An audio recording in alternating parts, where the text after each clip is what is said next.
$24 billion valuation, 1.5 million plus homes for rent, none owned. Traditional firm, Starwood, $12.2 billion purchase price in November 2015, 1,270 plus hotel properties. Network firm, WeChat, market value, $84 billion estimated value, 650 million users, 0 miles network fiber. Traditional firm, AT&T, $207 billion market cap, 122 million phone subscribers, 1 million miles of network fiber. Network firm, Alibaba, market value, $200 billion market cap, 0 retail locations. Traditional firm, Walmart, $190 billion market cap, 11,000 retail locations. What does the opposite thinking of these network leaders look like? Here are a few examples. Traditional leaders ask what value their firm can provide. Network leaders ask what value their customers and other networks have to offer.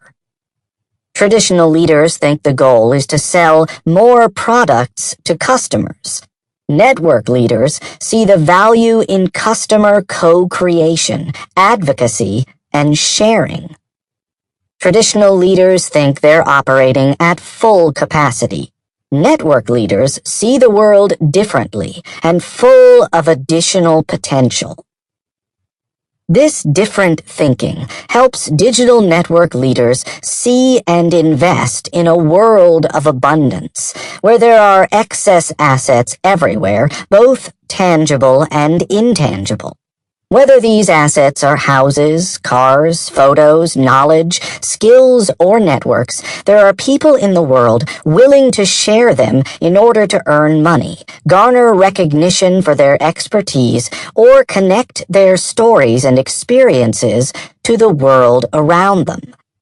In contrast, most organizations believe they're working at or near full capacity. Most business leaders believe that the only way to generate more value is to make, market, and sell more of what they have or do.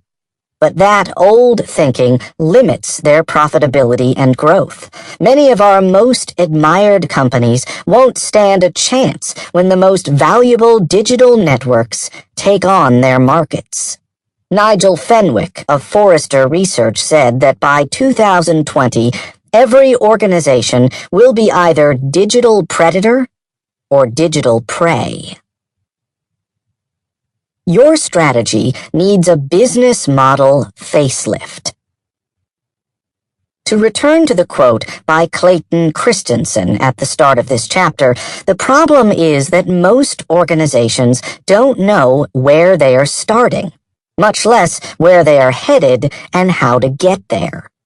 We wrote this book to help the leaders of traditional firms, those focused internally on using their own assets and employees to make, market, and sell, enter the world of digital network business models and leverage an external network to contribute its assets, ideas, skills, and relationships, and share in the value created. Savvy investors and employees will also find that business model perspective is useful in allocating their capital and energy. This book began 20 years ago when Barry Libert, a strategist by background, was researching the sources of value and their migration from tangible to intangible. His first book on value was called Cracking the Value Code. And his research resulted in a simple finding that traditional beliefs about value were wrong.